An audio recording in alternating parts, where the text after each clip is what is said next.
capitalist singularity is finally upon us. No longer do we own private property. No longer do we own our work. There is only peace. Well, in PAMU now, today we have achieved the dream of the United Soviet Socialist Republics Incorporated. Rejoice, for now you can eat the bug and enjoy it. Rejoice, for now you can put the gerbil in your asshole and like it. You are nothing and you have never been happier. Glory to freedom, glory to the great wisdom, and glory to the corporation.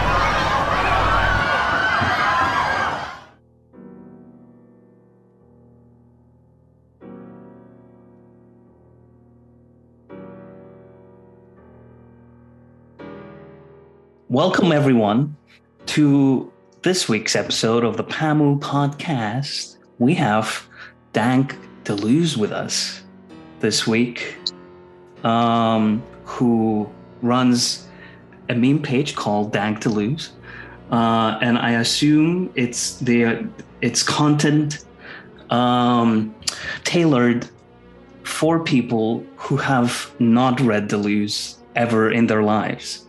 And we are also joined with Azim. How are you, Azim? I'm doing fantastic. I just woke up 40 minutes ago or something, so I'm surviving. Excellent. We just want to point out the religious undertone of this holy meeting. Today is the Orthodox Easter, and so I'm feeling particularly holy today. I think I have read maybe at some point in Deleuze or in Spinoza, I have read that irreverence is holiness, and I think that's a very important concept to understand how deeply unprofessional this interview will be. I wanted to tell you, Dank, before you introduce yourself, that I am deeply indebted to Deleuze. I really enjoy Deleuze, like on a very deep level. And I am writing my PhD on him as well. And so I wanted to ask, what do you have an academic connection, or is it just pure interest? Yeah, so I did work a bit with Deleuze's work during my master's education. So that was kind of focused more on process philosophy in general. So it had a lot of Whitehead in there as well. Honestly, probably more Whitehead than Deleuze. The existence of the meme page itself is almost an accident, though, or it is an accident. Where for about a week, I had a meme page called something like Mimesis Memes. And I was like, that sucks. So I changed it to the first thing that I could think of, because I was reading through Difference and Repetition at the time. And I just thought, Dank Deleuze is such a funny idea to me. And so I made it, and that's when it set off, so I couldn't change the name. And so I love Deleuze. I have worked a bit with his work academically, and I've been working on some stuff that connects to him as well now. But ultimately, I feel like he's on more of an equal playing field with other philosophers that I enjoy than I'm allowed to give credit for, based on my nom de plume. Right. So I guess this leads up to the essential question, which is, where do you get your ideas from? Oh, Yeah. Oh, man, you really prepared for this. Yeah. So I get my ideas from the same place that all nominal Deleuzians get their ideas, which is from everywhere, or from inside of Spinoza. Mm-hmm. I mean, in terms of the meme work that I'm known for, my most important and wide-reaching work. I simply get my ideas from the daily schizophrenic process of reading or experiencing anything that I read or experience, and then I glue two things that shouldn't exist together. I'm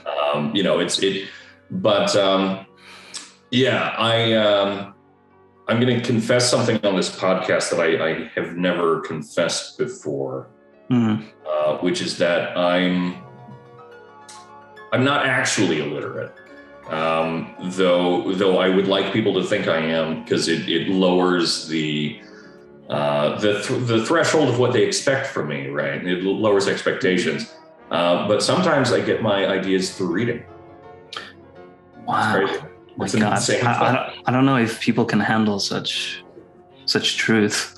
I know. I know what to tell you. My God. Through reading. Yeah. So what have you been reading recently?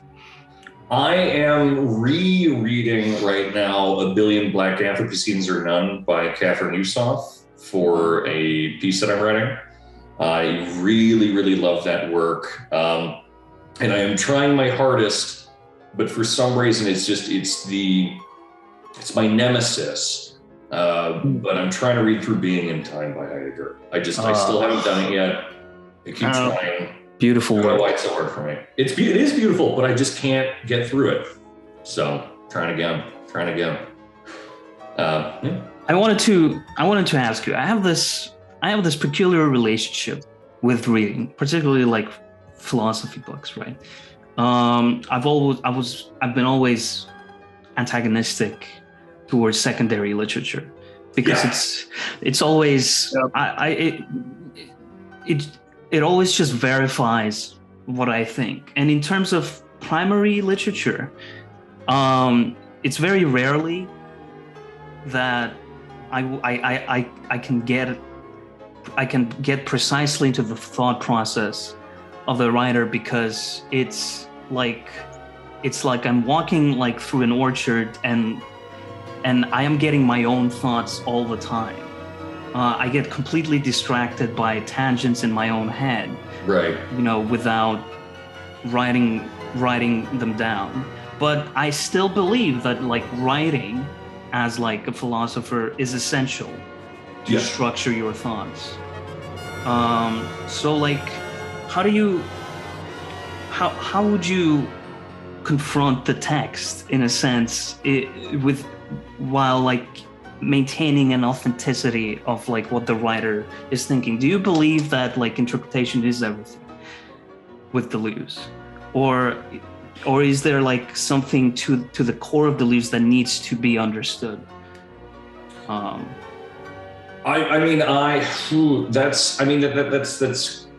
complicated and kind of an array of questions.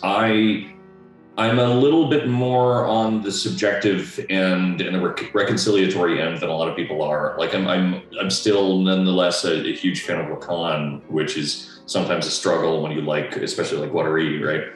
But it would be really foolish to say that interpretation is the absolute in these terms, right? I mean, if you try to escape, if you want to read Deleuze as something that is, non-metaphysical, if you just want to have some extreme radical reading, it could be possible, and it could be even kind of in line with his project, but you're still very likely going to get the components wrong. So yeah, I mean, it's kind of a boring answer that it's flexible, but there's a core of something that he's trying to say for sure. But of course, that's going to vary plateau to plateau, page to page, work to work, especially when you're working with thinkers like Spinoza and Nietzsche and all the people that he really loves. But there's, that's trying to give an answer to that is so difficult, because there's also just this idea of the way that processes work for Deleuze, where everything is kind of butting up and in conflict with itself towards actualization and virtualization, right? And so how all of these concepts are necessarily changing and morphing against themselves and literally everything else in existence. But that flexibility doesn't mean that they aren't present or existent, even in virtual sense, right? Right. Yeah. Well, I think you can read them wrong. No, you can obviously read them wrong, but I think that is the difficulty with Deleuze, Guattari, particularly because the conflict is inherent in the writing. So this leads up to the more general question, which I would like to confront here, is the politicization of Deleuze specifically, because Guattari is obviously political, but their work together. There's this debate whether it's like anti-capitalist or post-capitalist, because in my personal opinion, the core to Deleuze is his search for a transcendental empiricism, through his deep fascination with Hume. And he has often stated that this should be like the future of of philosophy, and when you think about that, obviously, right, we went from the transcendental idealism to some radical materialism and then subjectivism, and of course we're gonna have to reconciliate it all together into some kind of transcendental empiricism.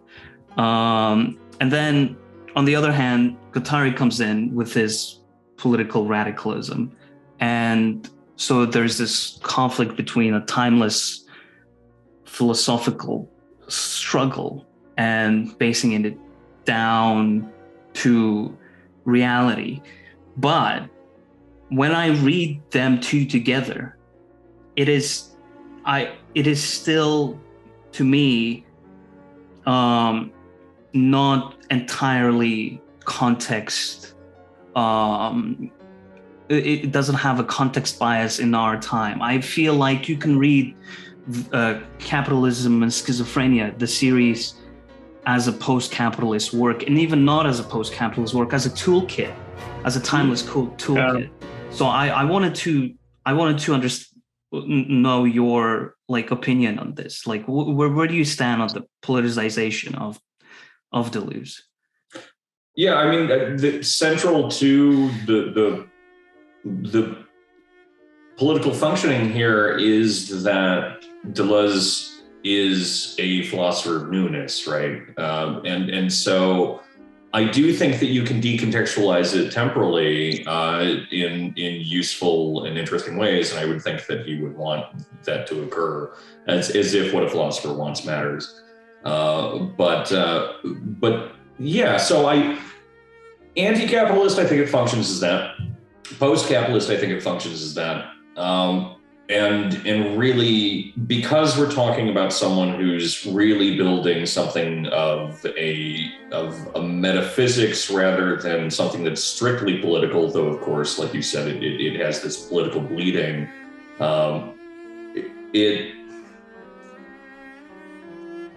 It's a tool that's almost too useful politically, kind of for any person that wants to pick it up. Which is why you're able to have, I think, pretty legitimate Deleuzean political readings coming from people like Land, but also Deleuzean readings coming from people who are, Marxists or anarchists, and kind of making sense of it. Because fundamentally, most of what Deleuze is talking about is he's talking about something that's at least adjacent to ontology, which is something that we don't necessarily see in politics a lot, unless we're talking about some bizarre Pope, great chain of being shit, right? So, but it functions in the opposite of that, because he is saying that the real world functions in a certain way, and thereby politics can kind of form from that, but the answer is always a development of some kind of newness. from there. So yeah, it's just it's so hyper flexible that you can use it for anything. I think that the post-leftist readings or the post-capitalist readings are maybe the most interesting, but maybe just because of the fact that I've just read so many of these Marxian readings, it's kind of exhausting. But Right. Yeah. That's interesting. When you said that, like, it's because all of the you can get so many interpretations that are particularly useful. So then it comes down to like a question of value. Would you agree that even with Guattari and Deleuze together, there is a core of a life-affirming core? Yeah. Yeah.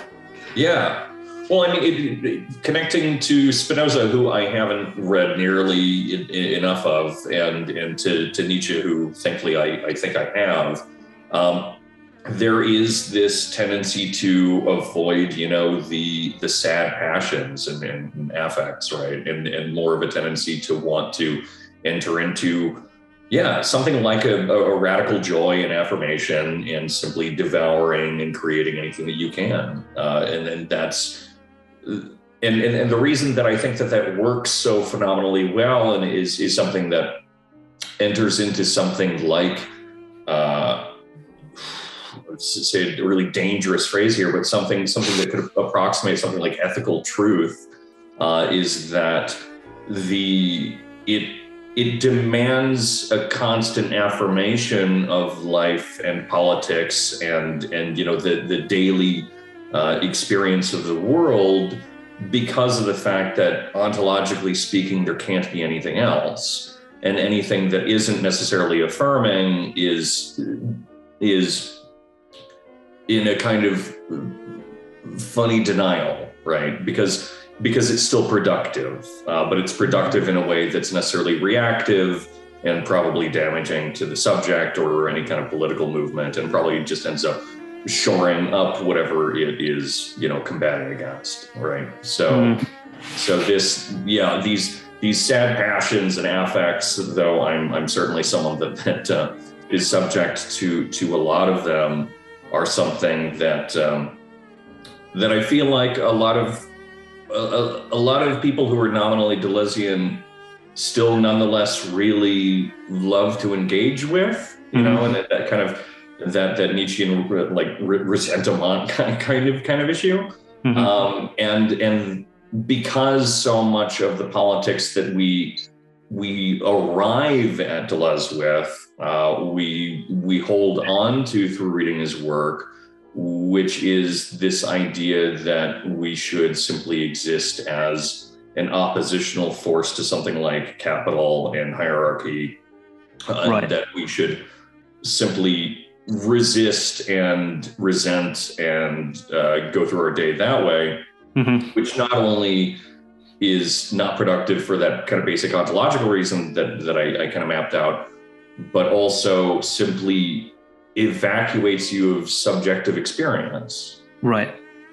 So, yeah, I feel like I went on a loop there. That is how I think and talk. So would you say that like a life-affirming philosophy necessarily an anti-state philosophy? Would you say that? In my personal politics, I think that's true. But we must, to a certain extent, we must understand that states exist and will exist. Yes. So within this analysis, a kind of circular history forms of reaction. So what would you say is how should we look at reaction from the perspective of this anti-state life-affirming philosophy? I mean, that's a massive question, and I'm not even necessarily sure where to start with it. Well, let's put it. Yeah. Let's put it into context, right? So we had a a very long time ago. We had Justin Murphy on. Yeah, right. With Base Deleuze, right? His Magnus Opus. And what I love about you guys is you're so generous. well, we need to engage with everyone. Yes, I agree. Yeah. So his idea was, of course, is that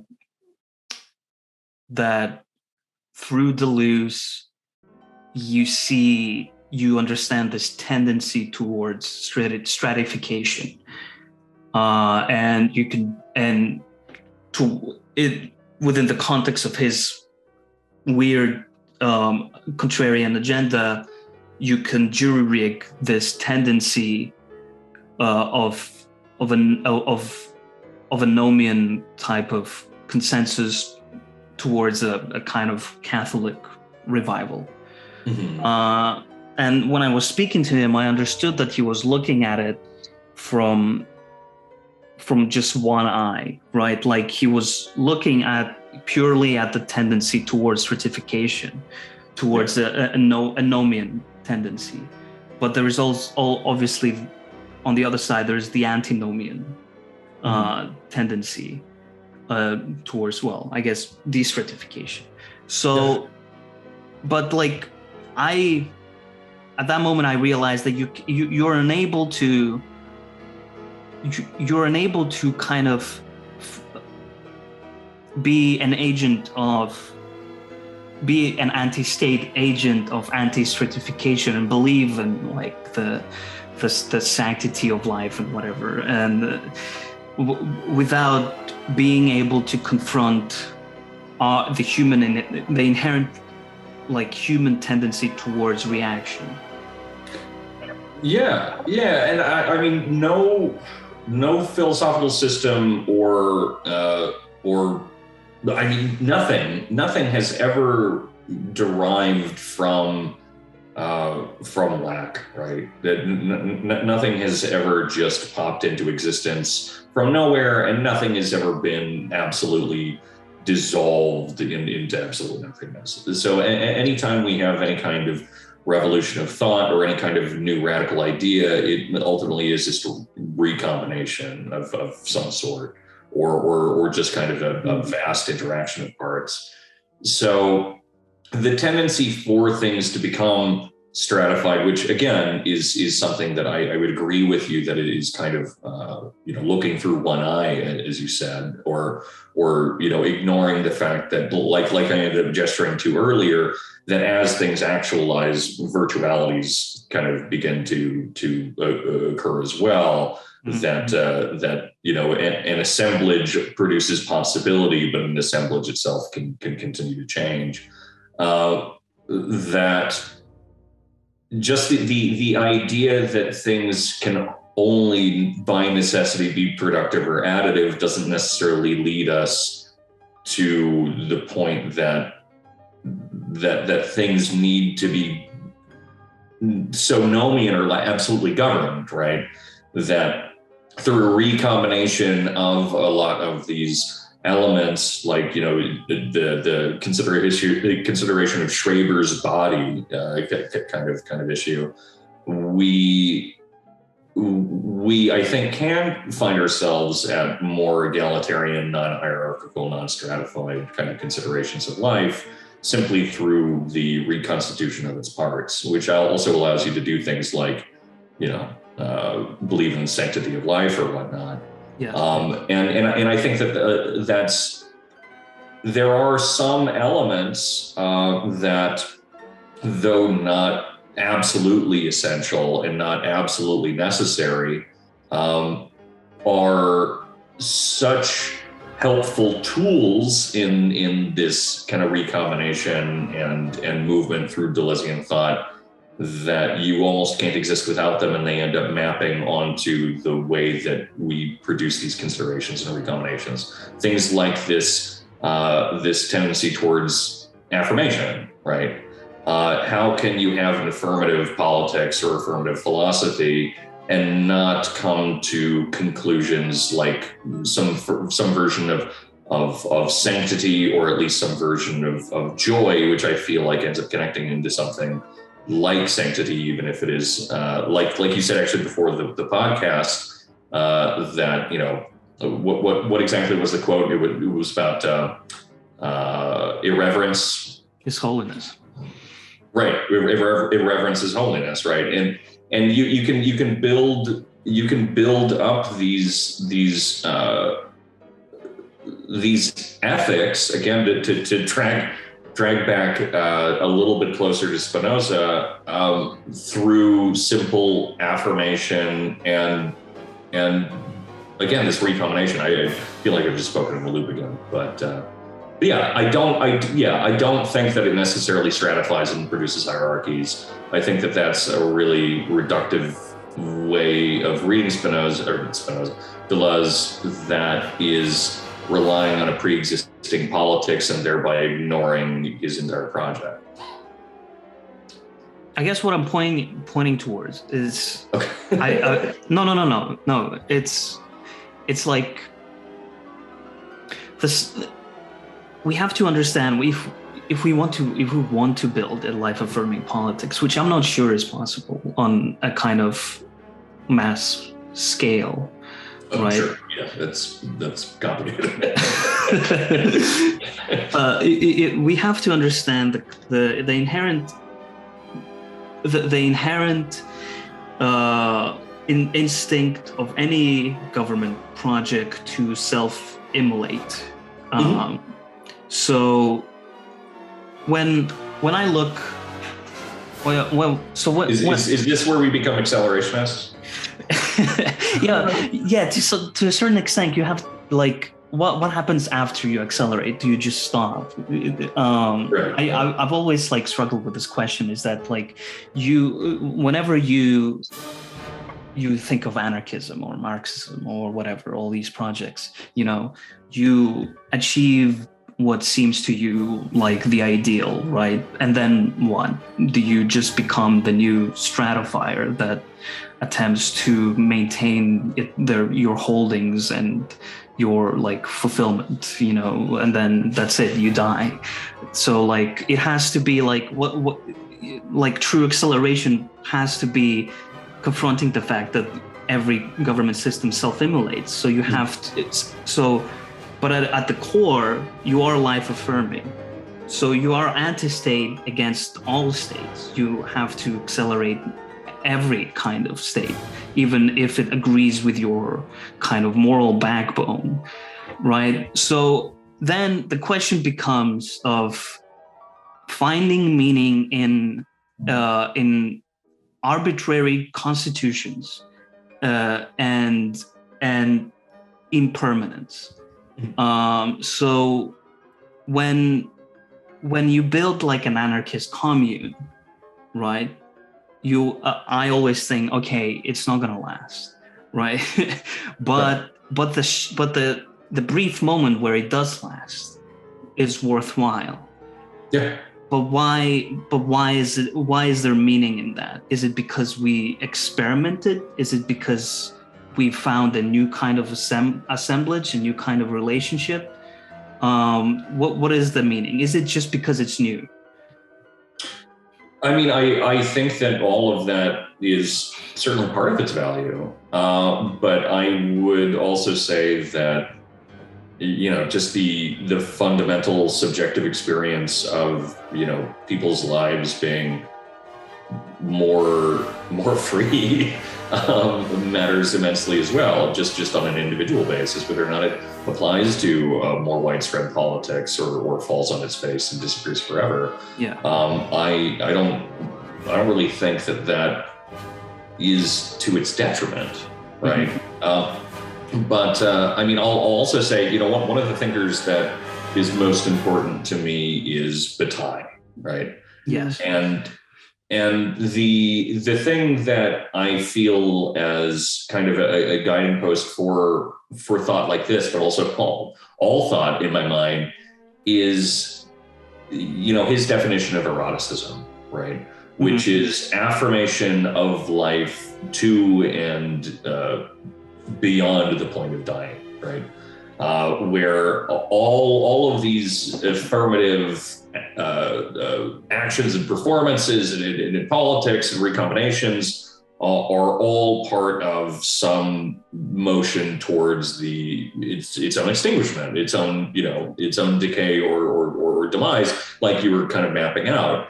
And that is a fundamental portion of anything which is done, especially something that's done affirmatively to begin with. And I think that anything else is just such a slow, depressing, resentment-filled death, or else one that has no human quality at all because it's so tied into everything that is already existing.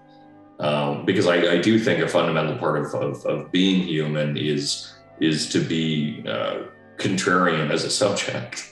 I think that part of what being a subject is that you disagree with the world around you. Yeah. Just as a basic phenomenological rule. Yeah. But that this affirmation production of something which is new, just as a way of being as an individual subject, may have a political effect, and that would be wonderful, but it doesn't need to. Right. Okay. Yeah. So at its crux is how, because we have no access to their subjective experience of this hypothetical anarchist commune, how they enjoy the concept of freedom, or how they enjoy the new concept of freedom that they experience. So what it comes down to then is how we record history, for how everyone else after them will enjoy having that as part of their lore, essentially. Yeah. No, yeah, I think that's good.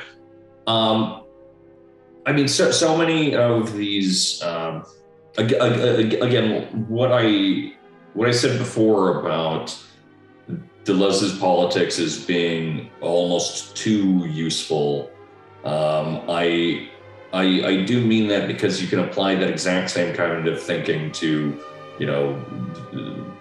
fascist movements. That's literally what they do, right? It's this reconstitution of what they, not even necessarily the subjective experience of each person in the past, but this rebuilding of history ad hoc in order to cause some kind of new political movement. And again, a trap that I'm towing the line on there is that, fascist movements do tend to derive themselves from a politics of apolitics, right? Or anti-politics on the most extreme end. And so when we are considering, well, it doesn't actually matter the political effect of it, and it matters most that people's subjective experiences are all positive. I mean, that could feed itself very quickly into something like a capitalist methodology or a fascist methodology, which I believe necessarily leads the other, but that's a whole can of worms. But yeah, so it's dangerous, and I'm not exactly sure how to parse and solve that. But I do know that I haven't found a politics that I'm entirely happy with. Right. And so the only politics that I can continue to kind of guide me is an intention towards general radical subjective freedom, and that it's probably best if people link arms trying to produce that. Right. Yeah, like what do you do? And I recognize that a lot of that can be co-opted by the worst people on the face of the earth, but I guess the only thing you can do is keep trying to make something new. You got to stay a couple steps ahead. The point is that it will be co-opted. Right. Yeah. So what do you do after that? I guess you just keep going, right? I mean, that's the convenience of all these state systems having to die, right? If they're going to co-opt it, at least it's going to poison pill. Nice. I guess it is, yeah. The poison pill is very important because after that, it will, like, things will fundamentally change because because this new stratified society had to contend with new weapons, essentially. And whenever there's new weapons, there's always new countermeasures. And these countermeasures are how states are built, essentially. So from like a novelty point of view, there's like a novelty in the new weapons and in the countermeasures, and that's how we keep going.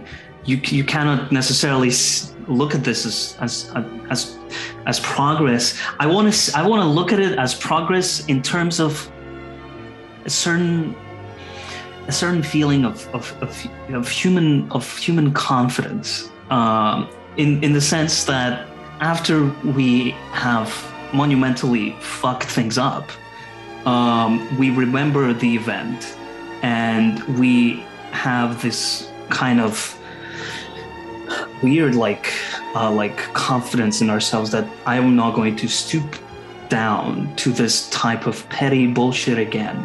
Obviously, different types of petty bullshit do still attract us, but it's like this history is mapped out of things where everything went wrong. So it's like this genetic history of failure that builds up this human dignity. I don't know where I was going with that. No, I think that's a beautifully optimistic way of looking at things. I'm not sure, and I want to feel that way. I want to agree with that. But I think of history and the way that we choose to learn from it to function a bit more like, evolution, in the sense that his history makes us all C- students, right? Where we see that which we were able to do in the past and still survive through. And so if we want things to remain stable, we might as well try to commit the same mistake again. Yeah. And of course, like it does lead us to a lot of these lessons that some people learn, but sadly they're not universal. Like, genocide bad. I think that's a rule that most people can agree on, but nonetheless it continues to occur. And it's because of the fact that we recognize that we can continue to make these mistakes and the world won't dissolve into nothing. Right. Yeah. So genocide bad. That's your message. Okay. I will agree with that. Okay, good. Yeah. This is a very we're entering some controversial. You guys are woke. This is crazy. We're entering some controversial areas which I've been exploring recently. Obviously, genocide bad, but to some extent, genocide will happen because it's just. We have to understand that we don't know what we're doing. Mm-hmm. We don't have God to have so we don't have a benevolent ancient master race to deprive us of the right to failure, which is right. I think is a good thing, right? Yeah. But then we don't have anyone to tell us not to do certain things. We have to just touch the world around us, and see where it burns. And genocide is when it burns really bad. So at that moment, we develop a new concept of evil, right? Would you? So what is your view on good and evil? Obviously, from a Nietzschean point of view, it's beyond good and evil and all that stuff, and the Overman, but good right. and evil as concepts on a collective scale, they will persist because we just need these. It doesn't necessarily have to be guilt based or shame based. It could be completely new type of feeling in the future, right. for example. But they should persist. So how do you feel about it, right? Like, we philosophers can be beyond good and evil, right? But like the normal average Joe will maintain a kind of revulsion, moral revulsion. Yeah. So summarize my feelings on good and evil. Jesus Christ. There you go. I finished it. I'm a Catholic now. Called Justin. Yeah, I mean, I would say, God, I don't even know where to start with that. I mean, I'm not an amoralist in any sense. Right.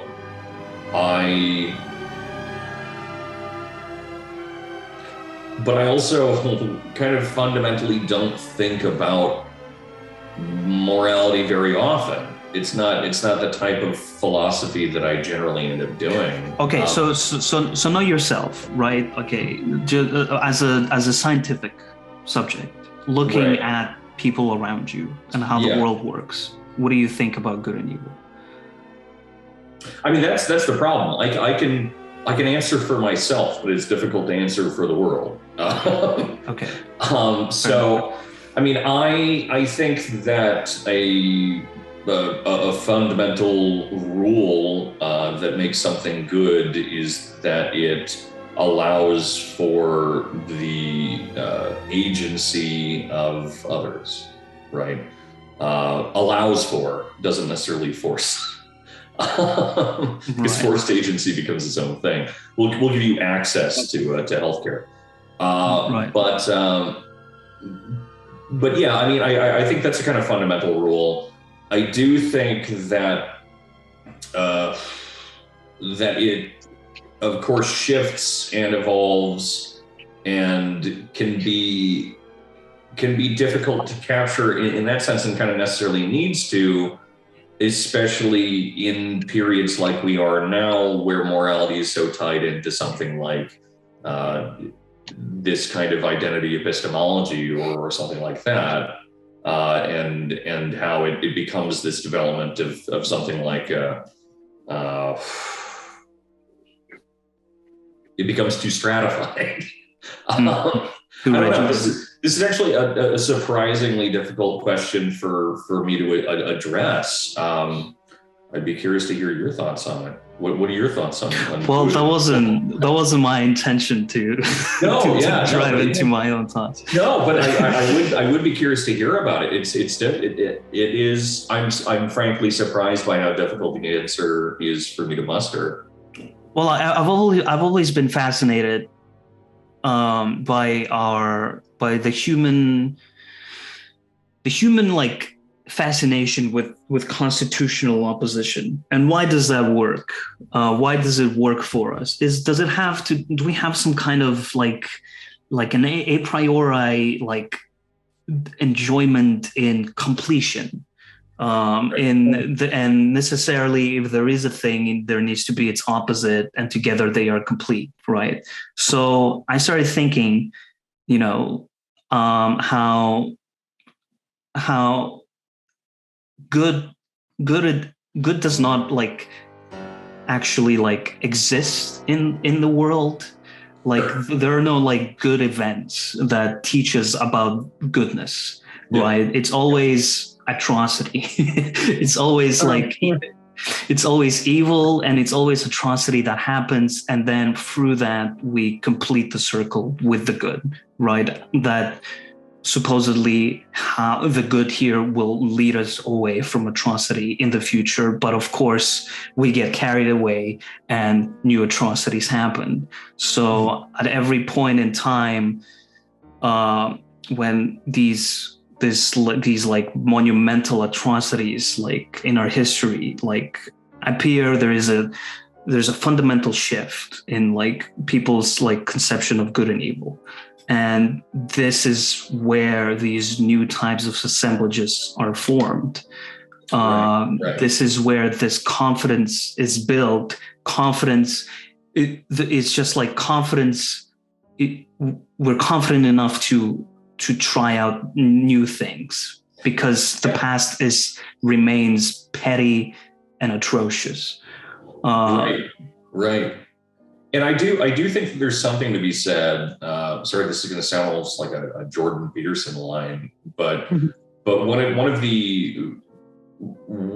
the potential defining characteristics for goodness, I would say, is the knowledge that one could that the acknowledgement that someone has the power to do something to someone else's detriment and choosing constantly not to. I think that is an important quality of goodness, because a lot of people, I think, perform what they believe is goodness through their lives simply because they're weak or incapable of doing harm, and they justify their own inadequacy or impotency by saying, well, I'm a good or nice person. Whereas genuine goodness has this quality of recognizing that in any moment you could start a fucking genocide with your friends, and that you're just such a good guy you won't do it. That's, it's an absurd example, but yeah, it's fitting. But being aware of your own kind of potency is something that can affirmatively act upon the world. I think is both important, kind of politically and ontologically, but also just in the sense of developing an ethics, or a moral code, if you want to be even more kind of stratified about it. And yeah, I think that again is why it's difficult for me to capture my idea of good and evil is because it constantly relies upon, like you said, this ongoing production, imagination, and discovery of past or potential atrocities. Right. Yeah. Right. So, okay. So goodness is tough love then, in a sense. It's knowing that you're capable of genocide. Right. No. Oh my God. Right. Yeah. Well, this is also fascinating. I think yeah, human life is incredibly fascinating. And I am certainly glad that we don't have an omnipresent teacher to tell us, even if it leads to all kinds of terrible things. So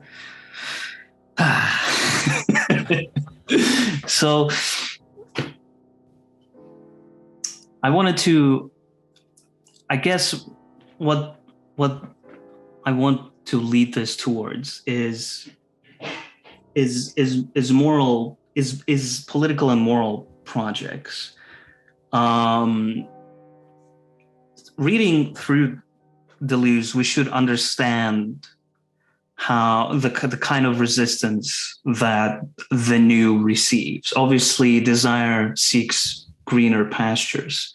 It doesn't desire revolution. It just desires greener pastures, which have not been untamed, which are untamed by systems of history and repercussions in a sense. Mm-hmm. But to invest yourself in something new, something as grand as the Nietzschean project, or as grand as an anarchist or a Marxist project, it counts as a severe disinvestment in regular life. So the thing that moralists do not confront is the blood payment of their ideals. So, well, I wanted to ask, like, what is your do you have a moral project, a political project? So even if you do not like realize you should have some kind of ideal state where you would like to go towards. I mean, I would say that if I were to have a definable political project, it would be the advancement of individual subjectivity. Mm-hmm. I think that that's really important, and you know, I'm coming from a background, both kind of in my own life and in my at least earlier academic career, my academic training, that I was a poetics person, right? So I'm a literature guy, and I maintain as my kind of the community that I keep going, keep maintaining a community of poets and artists, and I think that actually, though it is hamstrung by capital in obvious ways, especially things like visual or conceptual art, certainly is. It's harder to really capitalize on poetry because no one actually likes it. I love poetry, but it's difficult to capture. It's still, the production of it is something that I think has individual psychological and then thereby political effects, right? By individuals experiencing their own daily lives and affirming their own emotions and experiences, I think that ends up changing the way that you interact with the world. It enhances your own kind of authorship of your own life and your own willingness to kind of redevelop your own epistemology, maybe. Right. That it leads to this production of the new, right? Mm-hmm. And I do think so. So you said something that was really interesting that I agree with in one fundamental way and then disagree with in another, which is that it was something to the degree, and correct me if I'm misinterpreting or misquoting, but that to produce new politics, it requires a disinvestment from everyday life. Yes. I think that's true in a lot of the ways that we believe everyday life is structured, in the way that politics, economics, things like that are developed, even the way that families are structured, things like that. But I think that there's a more elementary everyday life that we need to invest more in order to produce new politics. And this is maybe an asininely artsy way of describing it, but I think that going through life and experiencing like, the smell of the lake nearby and the way that the table makes me feel and things like that has a cascading effect, like everything in the world does, into producing a new subjectivity that not only values your own self-authorship, but your ability to sympathize with and build relationships with others simply through the fact that everyone experiences this ordinariness, right? And so investing in the real elementary particles of everyday life, I think, has a way of existing as political praxis that produces the new, but disinvesting from these structures which we feel ordinary life is absolutely necessary. So the idea is, and I've heard this a lot of times before, that the political praxis of post-structuralist philosophers is the introduction of a new subjectivity into the population, it's like fertile soil, and from that will spring like a new type of garden. Hyper-fascism. Hyper-fascism. No, but that's the thing. Yeah, when it comes to like things like hyper-fascism, right? how do you mobilize? How do you mobilize this fertile subjectivity? How do you turn it into a political movement? Because it's so deeply personal. We have to agree that every political ideology is uniquely aligned with everyone's fulfillment, right? Like everyone's fulfillment is completely different, but for some reason there's something to this ideology that speaks to them in the same language where they speak to themselves, and it's radically different from everyone else's idea of this ideology. But for some reason it just it all amalgamates, right? So how do you mobilize this political project of individual subjectivity?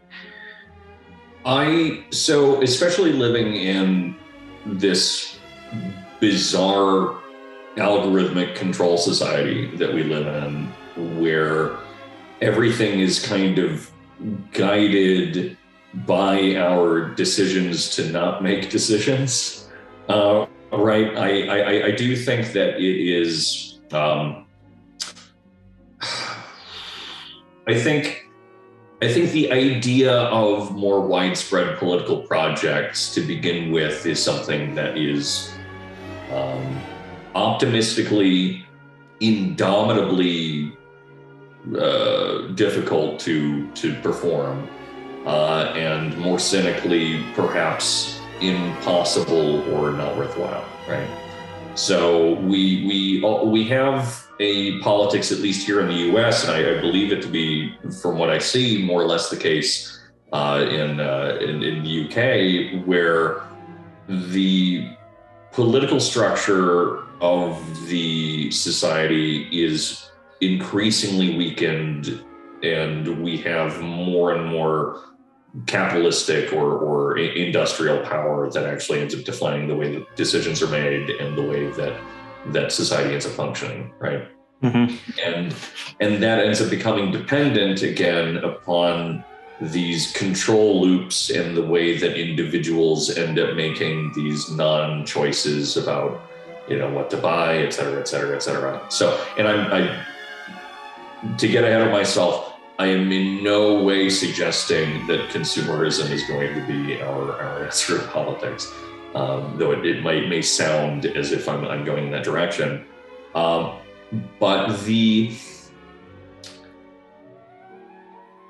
I think the production of political movements are so quickly evaporative, both because political power is so weak and because capitalistic power is so good at capturing these movements, if they are able to do anything at all, that the only type of political movement that we even have genuine options to engage in, at least in the parts of the world that, all three of us are in, are ones that are almost absolutely subjective and then end up building these kind of ties and kinship through subjective experience, right?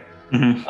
And I guess that goes into what you were saying before, which is that that's kind of always how politics functions. It's certainly how something like fascistic politics functions. The reason that fascism works so well or so efficiently in gathering up power is because it says, I don't believe in anything, what do you believe? And then it shapes itself around whatever you want it to be, right?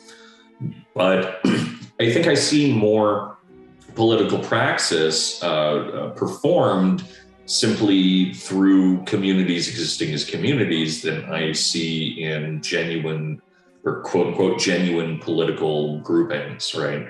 The happy medium is that you do see things like unions pop up, which perform political activity. But with the power of unions in the United States and the UK currently isn't exactly profound for the most part. I don't have an answer, but I do think that one of the reasons that I'm more on the anarcho side of things is that, I don't see political power as something that is real almost anymore. I see capitalistic power as the thing that exists, and then I see people who are abused by it to the point that they can almost escape it, right? Where squatters and all of these different communities that exist still, of course, within these structures of capitalism, but in a more removed space, who can do things that are actually, you could call them revolutionary, in the sense that you're just giving someone something for nothing. And that's kind of where I see politics as having the most potential, though of course it has its potential for being impotent. So it's a paradox, and I don't know what to do with it. So there is a certain tone of permanence in what you're saying. Is that this is the new reality? That political power will be weak from now on, because weakening until something more interesting or worse happens. Right. Like a genocide. Yeah. Right. Yeah. It is a question, for me, it is a question of timing. So we are in this place where the true power in politics is coming from like the industrial and capitalist base, but they are hiding behind the pre-established legitimacy of the nation state. Right. The nation state is no longer legitimate, but neither is corporate power, which is why it's so incredibly difficult to have an effective political movement now, because it's all smoke and daggers. You're not sure where the true power is coming from. Is it the senators or is it Jeff Bezos? It's like, but obviously, as all things go, at some point, legitimacy is, I think, the number one, like the number one attraction in governments. And as the organization, this industrial base, the capitalist base, since they are the ones who control everything, right? And they have like built all the tax codes around there, like, everything, and like influence peddling and whatever. So they know that they have strings attached all over the government, and the government has become a clown show, essentially. At some point, they will seek true legitimacy. And I think that would be a mistake for them. In the sense that the thing that makes something like capitalistic or even democratic power as legitimate seeming, at least to us as it is that it is based on this representation trap. Where you feel that you can become the new dad, right? You're tied into the system, and you will of course flow up because you're wheat, not chaff. And so that can exist because you are it. But then adding this new legitimacy or sovereignty to it, where capital gets to exist as the big stick that exists because it exists and you need to obey it, would be its only potential downfall that I can imagine, honestly. And frankly, also the potential downfall of something like a state system, which is where kind of a funny accelerationist vein in me kind of flares up, where it's like, well, if someone decided to become dictator, maybe someone would do something about it. But then there would probably be a genocide first. And of course, that. yeah. the payment, the payment to Charon is always genocide. Yeah. Right.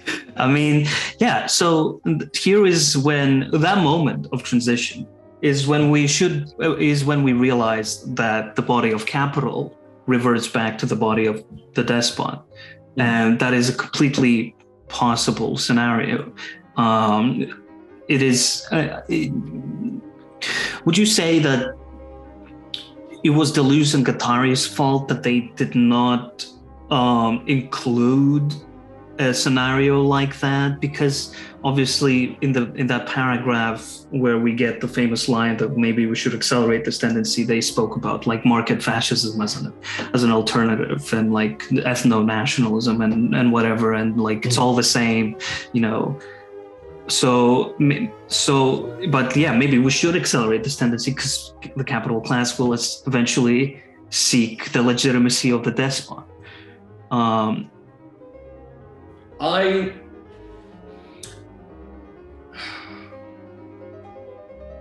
I don't know what to expect from the future.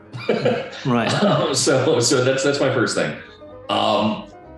But I would still say that while there will always be these weird despotic figures who want to present themselves in certain ways, that's going to be more of an individual occurrence. I think that capital on the optimistic end, people who are really engaged with the market or controlling it, recognize or simply so part of it that they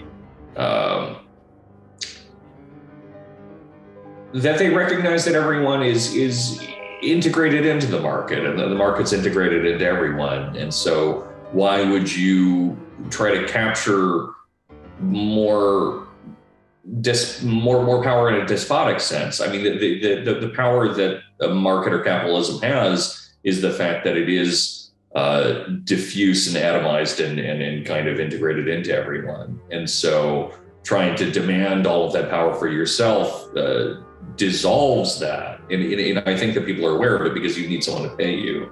And you need them to have money to pay you. But of course, you see all these weird like Pareto distributions and things like that, where you have money all getting sucked up into a very specific sector. And so it's maybe there is a tendency for this despotism to begin to form. But yeah, I don't see the despot as a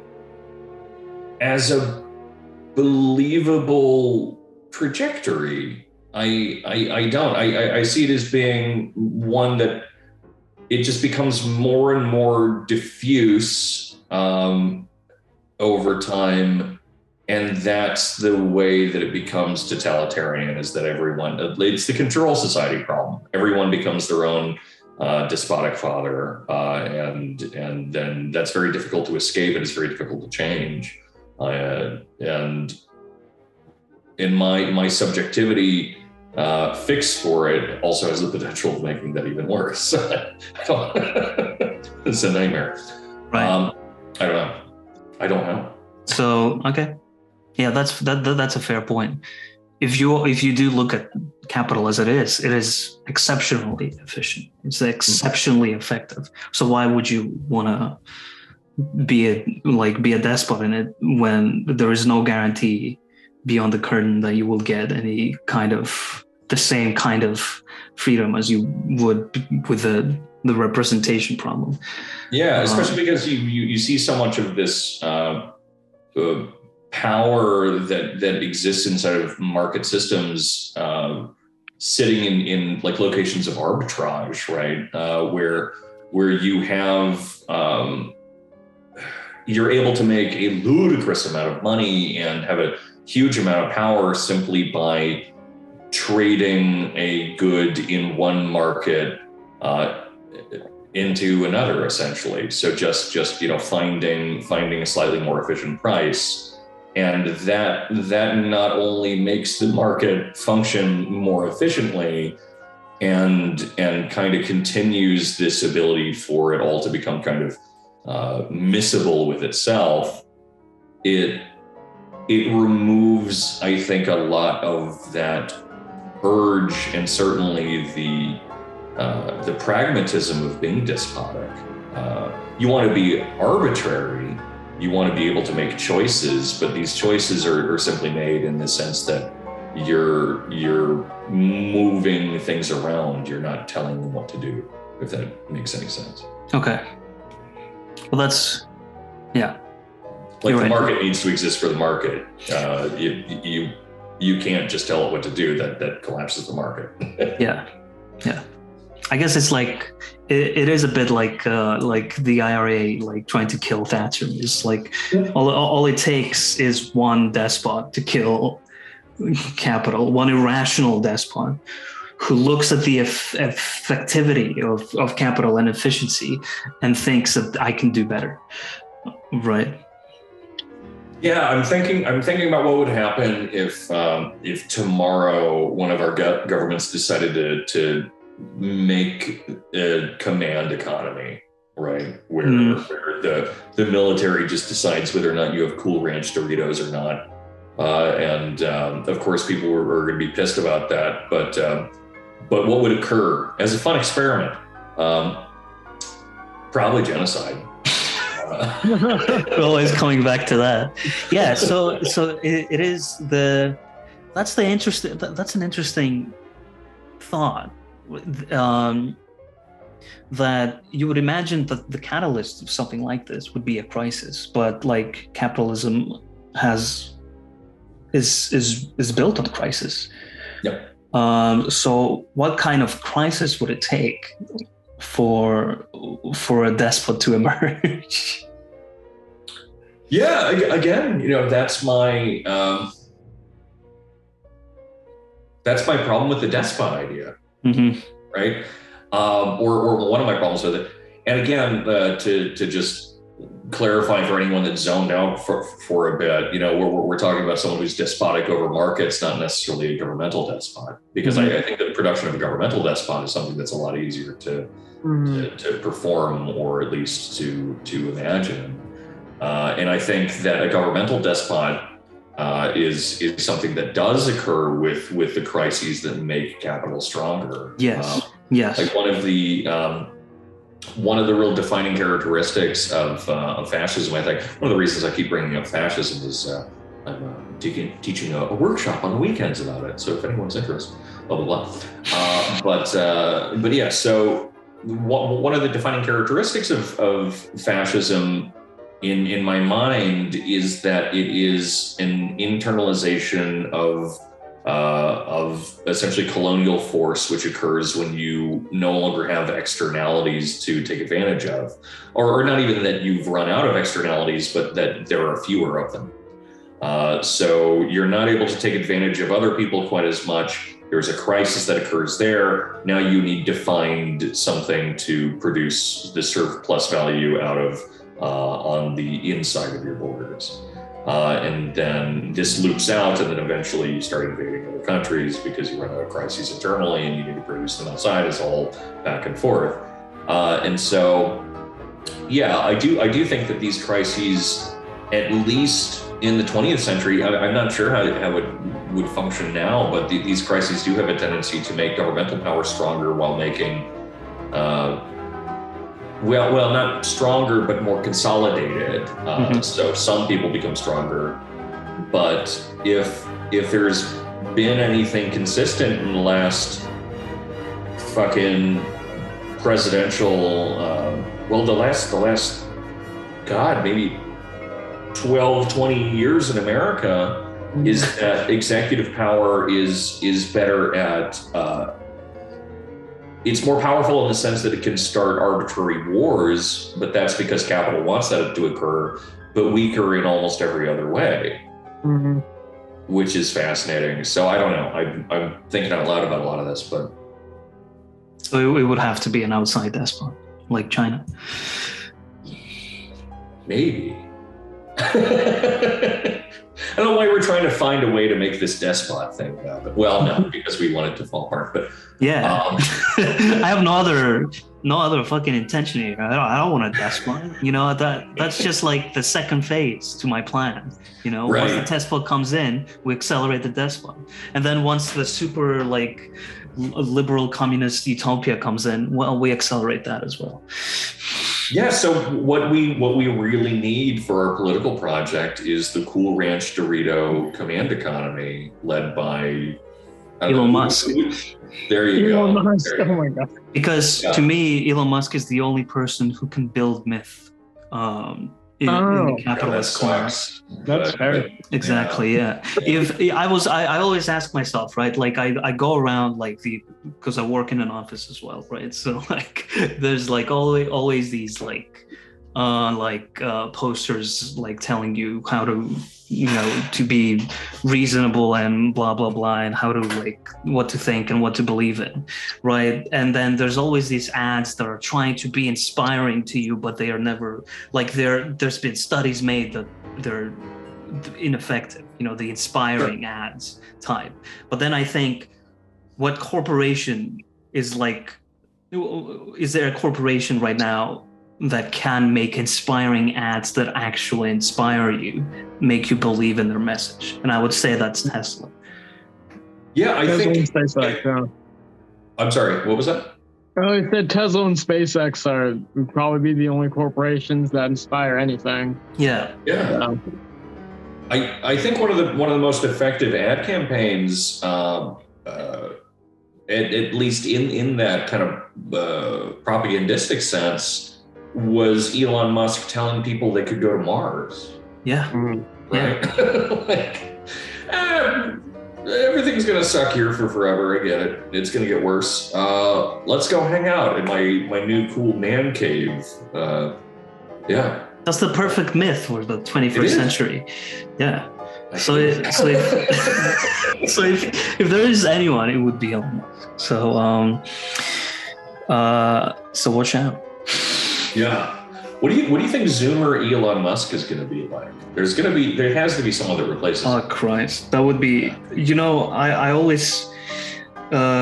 People always speak about like these big companies making like YouTube channels now. Like Marks & Spencer having like this weekly kind of like thing where they do dumb stuff and like everyone is like quirky and loud and everything, and everyone says like that's never gonna work.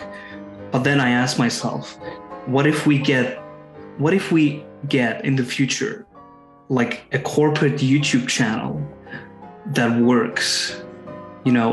How will that change the landscape? Like having it will probably be a single person that like makes it happen, like an extremely charismatic person that makes a Marks & Spencer channel like work. But that would be a Zoomer Elon Musk. Right. I mean, I think people are too optimistic about the cynicism that the internet has for creators sometimes, where they, I get what people are saying, where, no corporation is ever going to be able to produce an effective YouTube propaganda machine, but I don't think that's right, because you see. In the meme sphere, we had to get into memes eventually. You have these huge pages, these like fuck Jerry's and things like that, which are absolutely corporate bodies, right? And they exist in such a way that even if everyone hates them and the people that know about them seem to, still everyone continues to share and engage with them because it isn't reliant upon whether or not you like them. You rely on their product. Yeah. Right. And I think that's harder to do with something like YouTube videos because they're longer and so you can escape them. Yeah. But But yeah, I mean, I do think that gradually over time, these weird corporate bodies are either going to be able to produce things that are more kind of integrated, or they're just going to find people to pay. Yeah. So yeah, exactly. It would be like a So I just wanted to say, the thing is, it's already a thing. Like corporate bodies already fund giant housing complexes to put a bunch of TikTokers into one place to produce content for them. Yeah. It's already a thing. Most of the mainstream guys, even on YouTube or on there, who are preaching pretty much anything, already bought and sold. Yeah. Right. And that's the other end of it too, is that at a certain level of success, you become one of those things. Well, yeah. I guess I'm not talking about influencers. I'm talking about like a mega personality, a mega openly corporate personality with the popularity of like PewDiePie or something. Right. You know, like openly corporate. I think there's going to be only one that will, like the Zoomer Elon Musk. It will happen once. Everyone will try to replicate it, and then it will fizzle out. I think I'm the optimist in this scenario. Yeah, well, I think that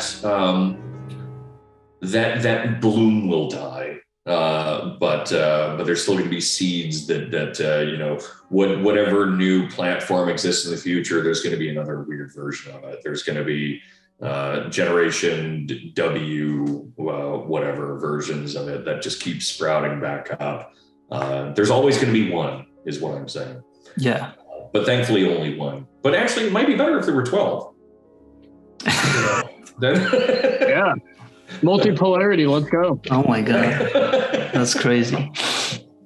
Well, I think it's been, how long have we been doing this?